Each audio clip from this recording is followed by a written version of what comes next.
तर मित्रांनो, लग्नानंतर होईलच प्रेम या मालिकेच्या लेटेस्ट एपिसोडमध्ये आपण पुढे पाहणार आहोत की पार्थ तिथे झोपलेला असतो आणि काव्या तिथेच अभ्यास करत बसलेली असते. पण पार्थ मात्र जोराजोरात घोरत असतो. त्यामुळे काव्याला अभ्यासामध्ये फार डिस्टर्ब होतं. त्यामुळे काव्या पार्थला आवाज देऊन उठवण्याचा प्रयत्न करते, पण पार्थ काही मात्र उठत नाही.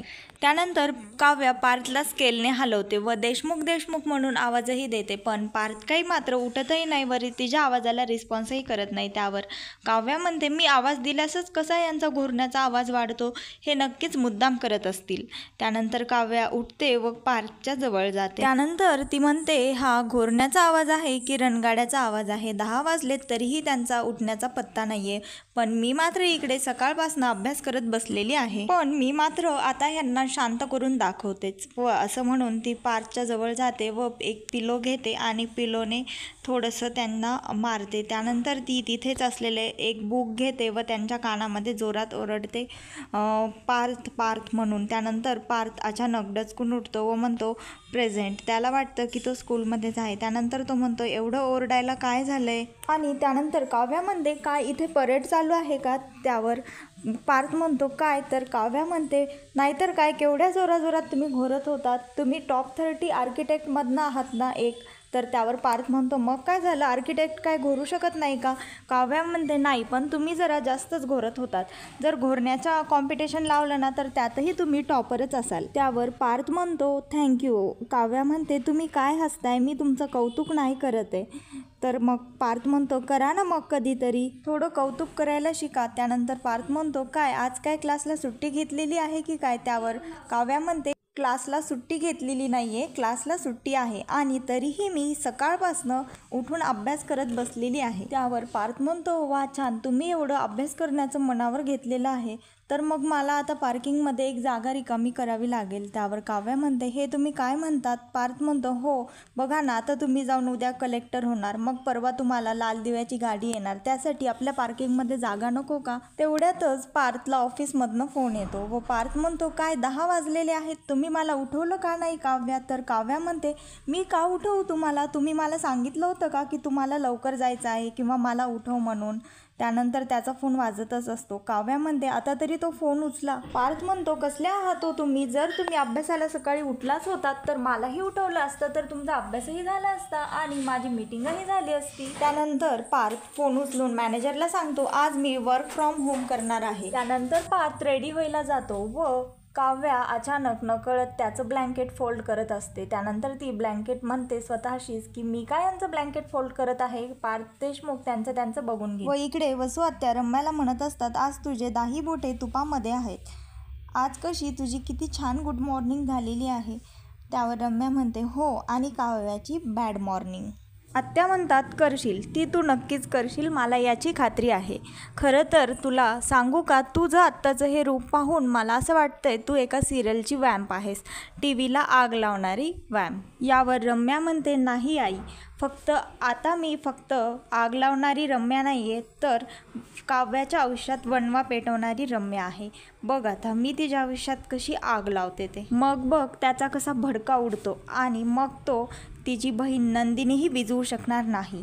आणि मग बघ मी तिच्याकडनं तिचं ध्येय कसं हिसकावून घेते ते. आणि त्यानंतर तिची बहीण. त्यानंतर मग त्या नंदिनीला कळेल की कानाखाली न मारतासुद्धा वळ कसा उमटवता येतो. आणि नंदिनी इकडे किचनमध्ये डोसे बनवत असते. तेवढ्यातच तिथे मालिनी काकू येतात व मालिनी काकू म्हणतात, गुड मॉर्निंग नंदिनी. अरे वा, डोसे, तुला बघ ना कसं माझ्या मनातलं ओळखता येतं, प्रत्येकालाच तुझ्यासारखी सून भेटावी. यावर मग नंदिनी म्हणते, म्हणजे मला काही समजलं नाही, मी कसं तुमच्या मनातलं ओळखलं? त्यावर मालिनी काकू म्हणतात, अगं काल आपण मंदिरामध्ये गेलो होतो ना, तर त्या मंदिराबाहेर एक अण्णा डोसावाला होता. तो खूप वर्षांपासून तिथेच डोसे विकतो आणि बरीच वर्ष मी आणि विक्रम मंदिरामध्ये गेलो ना की अण्णाकडचा डोसा खायलाच पाहिजे. रवा डोसा, डोसा उत्तप्पा हे खूप आवडतात आम्हाला. म्हणजे तुला सांगू का, विक्रम तर कधी कधी काय म्हणायचा, मालिनी जरा मंदिरात जाऊया का? त्यावेळेसच मला कळायचं ह्याला मंदिरामध्ये वगैरे काही जाण्याचं नाही आहे, पण ह्याला मात्र डोसा खावासा वाटलाय. आणि काल आपण देवळात गेलो होतो ना, त्यावेळेस बाहेर येताना अण्णाकडच्या डोस्याचा घमघमाट सुटला होता. पण कसं इकडे जीवा एकटा होता ना, त्यामुळे आपल्याला तो डोसा खाता आला नाही. आणि आज कसं सकाळी उठलं कीच बघ ना, मी किचनमध्ये आले तर तू डोसे बनवत आहेस असं म्हणतीये मी. त्यावर नंदिनी म्हणते, अच्छा असं का? आणि ती असं बोलून डोसे करत करत विचार करत असते. ते पाहून मालिनी काकू म्हणतात, अगं तुला एक विचारू का? आजकाल कसं मला घरातलं सर्व काही बदलून गेल्यासारखं वाटतंय. तुम्ही सर्व फार्म हाऊसवर गेलात आणि तिथून आल्यानंतर गप्पच आहेत सर्व. बघ ना, म्हणजे कसं जीवाही फार डिस्टर्ब झाल्यासारखं आहे आणि काव्या गप्प असते आणि तोही उदासच असतेस बऱ्याच वेळेस. मिथुन भाऊजी तर बऱ्याचदा विचारतच असतात आणि गोंधळलेले असतात. म्हणजे बघ ना, कोणीच पूर्वीसारखं वागत नाहीये. एकटा पार्थच तो काय नॉर्मल आहे. इकडे जीवा मिथुन काकांसोबत त्या स्टॅच्यूचे तुकडे जोडत बसलेला असतो. त्याला काका म्हणतात, जीवा तू काय खेळ लावला आहेस स्वतःशी, काव्याशी, नंदिनीशी? तुला कितीही समजून सांगितलं फार्म हाऊसवर तरीही तू ऐकत नाहीयेस. तुझं मन कसं कुत्र्याच्या शेपटीसारखं झालंय. व कितीही सांगितलं तरी वाकड्याला वाकडच. सरळ करायचा प्रयत्न केला तरी ते काही होत नाही. त्यावर जीवा म्हणतो, काका मी तुम्हाला किती वेळेस सांगितले, हे मी तोडलेलं नाहीये, ते नंदिनीकडनं तोडले. त्यावर काका म्हणतात, अरे जीवा पण तू का हे जोडत आहे? तुला काय दोघी बहिणी हव्या आहेत का तुझ्या आयुष्यामध्ये? तुला कोणाचा एकाचाच हात धरावा लागेल. ते काही फिल्मसारखं नसतं की एक कुशीमध्ये आहे आणि दुसरी चालली आहे म्हणून तिचाही हात पकडायचा. ही रिअल लाईफ आहे. सांग ना, तू असं का करतोयस? ती फक्त बघायला चांगलं वाटतं फिल्ममध्ये, पण हे आपलं रिअल लाईफ आहे. यामध्ये असं नसतं रे जीवा. सांग ना, तू हे का जोडत आहेस?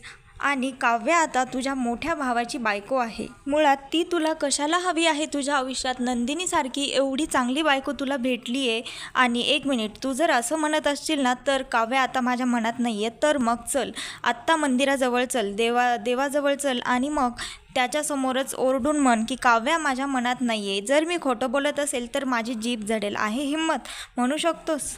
आणि इकडे मालिनी काकू नंदिनीला विचारत असतात, तुझ्या मनात काही खुपतंय का? तुला काही विचारायचं आहे का? जर तुला काही विचारायचं असेल तर विचार मन मोकळेपणाने. त्यावर नंदिनी म्हणते, खरंच विचारू? आणि नंदिनी म्हणते, खेळात जर वजीर राहिलाच नाही तर राजाला घेऊन बुद्धिबळाचा खेळ चालू राहूच शकतो आणि जिंकूही शकतो. यावर मालिनी काकू म्हणतात, हो पण जर राजा खेळातनं बाहेर पडला तर मग खेळ चालू राहू शकत नाही. पण वजीर जर खेळातनं बाहेर पडला तर मात्र खेळ सुरू राहू शकतो आणि राजा जिंकूही शकतो. यावर नंदिनी म्हणते, हो बरोबर बोलला ताई तुम्ही. राजाचा खेळ चालूही राहू शकतो आणि राजा जिंकूही शकतो. पण मात्र राजाच जर खेळातनं बाहेर पडला तर तो खेळ वजिरासाठी संपतो आणि आता खेळ संपला आहे. हो ना आई? यावर मालिनी काकू म्हणतात, अगं नंदिनी तू हे काय बोलत आहेस? प्लीज जरा नीट सांगशील का? काय झालं? यावर नंदिनी म्हणते, काही नाही आई, फक्त आता खेळ संपला आहे. आणि इकडे मिथुन काका जीवाला म्हणत असतात, कधी संपणार तुझा खेळ? सांग ना, संपव बाबा तुझा हा खेळ एकदाचा. त्यावर जीवा काकांना म्हणतो, असा कसा संपेन काका? तुम्हीच सांगा. 1 वर्षाचं प्रेम 1 महिन्यात संपू शकतं? याला थोडा टाईम लागेल. आठवणी आहेत त्या, असं कसं लगेच पुसून टाकता येतील आणि संपवता येतील? मी प्रयत्न करत आहे, पण मला थोडासा वेळ लागतोय. मी प्रयत्न करत आहे, मी मूव्ह ऑन होत आहे. मीच तुला फार्म हाऊसवर त्या सर्व जुन्या आठवणी जाळून टाकायला सांगितल्या होत्या ना, तुला माहीत आहे ना काका? आता हा मला हँडमोल पडताना दिसला आणि मला आठवण आली यार. आता कसं बघ ना तूच, मला माहिती आहे की मी नंदिनीशी चुकीचा वागलोय, पण त्यासाठी मी तिला सॉरीही म्हणालोय. आणि तो म्हणतो, तुम्हाला नंदिनीचं दुःख दिसतंय, काव्याचं दुःख दिसतंय, पण मला होणारा त्रास मात्र कोणालाच दिसत नाही. तुम्ही मला थोडा वेळ द्या. त्यावर काका म्हणतात, नेमका तुला वेळ कशासाठी हवाय? काव्याचं नातं जगासमोर आणण्यासाठी की काव्यासोबतचं तुझं नातं कायमचं विसरून जाण्यासाठी? असं बोलून काका डायनिंग हॉलमध्ये चहा पिण्यासाठी येतात व काका म्हणतात, वा वहिनी काय फक्कड चहा झालाय, थांबा आणखी एक घोट घेतो आणि सांगतो की चहा कोणी केलाय. व ते म्हणतात की हा चहा नंदिनीने केलाय. आपण आहेत कुठे मॅडम? त्यावर काकू म्हणतात, हा किचनमध्ये ती डोसे बनवत आहे. तेवढ्यात तिथे रम्या येते व सर्वांना गुड मॉर्निंग म्हणते व तिला काकू म्हणतात, अगं तू आज एवढी खुश का आहेस? त्यावर मग रम्या म्हणते, आज कसं सर्व काही माझ्या मनासारखं घडत आहे.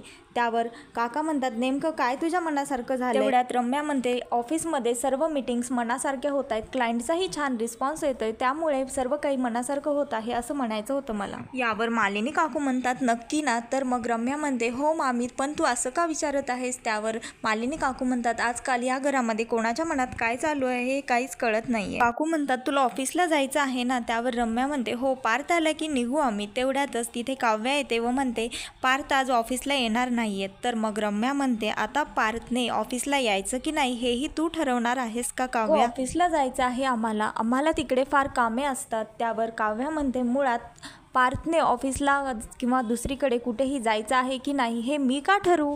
त्यांनी जस्ट मला रिक्वेस्ट केली की तू बाहेर जाऊन रम्याला सांग मी आज ऑफिसला येत नाही आहे, मी वर्क फ्रॉम होम करत आहे. त्यांना आज उठायला लेट झाला, आत्ता ते आंघोळ करत आहेत. त्यावर रम्या म्हणते काय. यावर काव्या म्हणते हो, एवढं काय झालं. आणि त्यांनी मेसेज हा द्यायला सांगितला आहे की आज धर्म अधिकाऱ्यांबरोबरची मीटिंग तू पुढे होऊन सुरू कर, मी ती ऑनलाईन अटेंड करेन. यावर मालिनी काकू काव्याला विचारतात कसं काय त्याला आज उठायला लेट झाला. त्यावर काव्या म्हणते मलाही काही आयडिया नाही आहे, पण काल रात्री काय झालं त्यांनी मला कॉफी आणली होती, पण मी तर काय ती कॉफी प्यायले नाही, पण त्यांनी मात्र 2 कप कॉफी पिली आणि झालं उलटच. ते मात्र मस्त ढाराढूर झोपले आणि मी सकाळपर्यंत अभ्यास करत जागत बसले आणि सकाळीही लवकर उठले. हे सर्व काव्याचं बोलणं ऐकून रम्या मनात स्वतःशीच विचार करत बसलेली असते, माझा प्लॅन फसला, हे सर्व उलटच झालं. तिला विचार करताना पाहून मालिनी काकू म्हणतात रम्या तुला ऑफिसला जायचं नाही आहे का, तुला उशीर होईल. त्यावर रम्या म्हणते हो मी निघतच आहे. मालिनी काकू काव्याला म्हणतात मी हा चहा पार्थसाठी केला होता, पण त्याला यायला आता उशीर आहे, त्यामुळे हा चहा थंड होईल, तर मग तुला हवा आहे का चहा. त्यावर काव्या म्हणते नाही नको, मला थोडीशी कॉफी प्यावीशी वाटते. मग काकू म्हणतात ठीक आहे, तू हा चहा जीवाला नेऊन दे, मी तुझ्यासाठी छान कॉफी करते. हा चहा एवढा जीवाला नेऊन देतेस का प्लीज. तेवढ्यात मिथून काका म्हणतात वहिनी तिला कशाला, मी देतो ना आत्ता लगेच जीवाला नेऊन हा चहा. त्यावर मालिनी काकू म्हणतात तुम्ही चहा घेत आहात आणि तुमच्या हातात टोस्ट आहे, तुम्ही ते संपवा, त्याला काय आत्ता काव्या देईल ना नेऊन लगेच जीवाला चहा, हो की नाही ग काव्या. तुमचं काय आहे, तुम्ही मस्त चहा घ्या बरं बसून आधी, एवढं काय आहे भाऊजी. काव्या देईल चहा नेऊन, घे बरं काव्या, तुझ्यासाठी छान कॉफी करते. तर मित्रांनो पुढील भागात आपण पाहणार आहोत नंदिनी जीवाला म्हणते जीवा तू फक्त मला एकदा म्हण, मला डिवोर्स दे, तर मी तुला डिवोर्स देईल आणि मोकळं करेन ह्या सर्वातून. स्वतः येऊन तुमच्या लग्नात अक्षदा टाकेन दोघांच्या डोक्यावर, तुमच्या आणि मिस केच्या डोक्यांवर. फक्त तुम्ही मला एकदा मनापासनं सांगा तुम्हाला हवाय डिवोर्स माझ्यापासनं. जीवा हे सर्व नंदिनीचं बोलणं ऐकून थक्क झालेला असतो, त्याला काहीच कळत नसतं. तर मित्रांनो लग्नानंतर होईलच प्रेम या मालिकेचे लेटेस्ट एपिसोड पाहण्यासाठी आत्ता चॅनलला लाईक शेअर आणि सबस्क्राईब नक्की करा.